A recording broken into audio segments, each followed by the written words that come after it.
Is the Bible trustworthy, or has the Bible been changed, altered, corrupted, and were there parts of the Bible that were supposed to be in there but were forcibly excluded? That's a question a lot of people are wrestling with nowadays. Hi, Alex McFarland here, and welcome to the Truth for a New Generation webcast.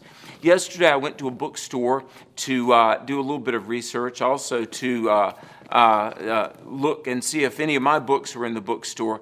But in the religion section, I noticed how many books that I think by their cover art and marketing were clearly aimed at young people, but there were books that tried to imply that the Bible has been tainted or corrupted, or there were books that were supposed to be in the Bible but were forcibly excluded. So let's talk about this, and I think it is an important topic because it's caused more than a few young people to have really kind of a faith crisis. In fact, a family that I'm dealing with right now has a child that went away to university and sat in a world religions course and heard this narrative that says, well, the Bible's been changed and parts of the Bible were written hundreds of years after the life of Jesus and therefore not trustworthy.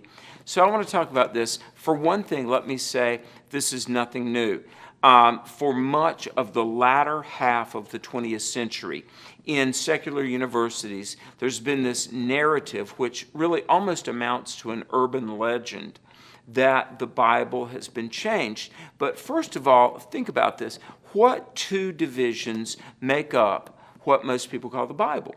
The Old Testament or Old Covenant and New Covenant. Well, Genesis through Malachi, the books that comprise the Old Testament, my goodness, Malachi, the last book of the Old Testament, was written hundreds of years before the New Testament.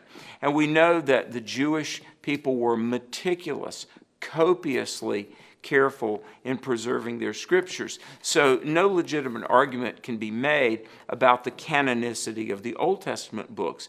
That's well established. But the 27 New Testament books, Matthew through Revelation, okay, I want to say, first of all, how the early Christians recognized what we call the New Testament canon.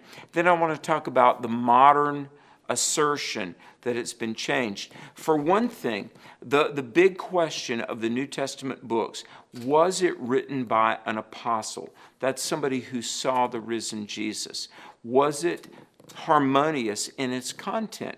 Did it have heresy, or did it have truth that was compatible with the rest of Scripture? Was it recognized by the other apostles and by church leaders? And here's another key criteria. Did it have the hand of God? Did it change lives?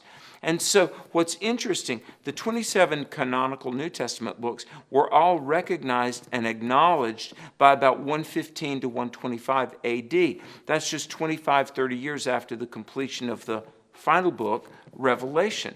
And so the idea that all of these things were written hundreds of years after the life of Christ, it doesn't measure up with history.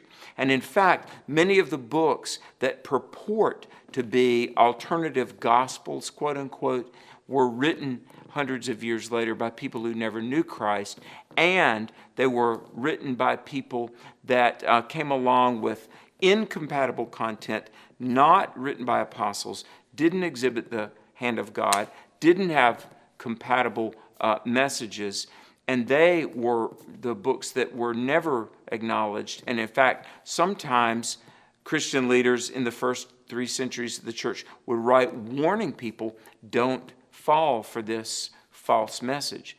And the idea that the Bible has been corrupted, it really relates to the 19th century. There's a very famous book, and I'm not even going to mention it because I don't want to give any PR to this heretical book. But my point is this. People of all ages, parents, students, look, do your research. We've written a number of books that we think will help you, but the record of history is clear. Old and New Testaments, given by God, preserved, trustworthy. Now, you need to believe the content, but whether you believe it or not, the content has been preserved. Hey, if you share this on social media and make others aware, you're automatically entered to win our weekly book giveaway if you share it on public media, your platform. And like us on Facebook, RevAlexMcFarland.com, Twitter, Thanks for watching. God bless you. Stand strong for truth.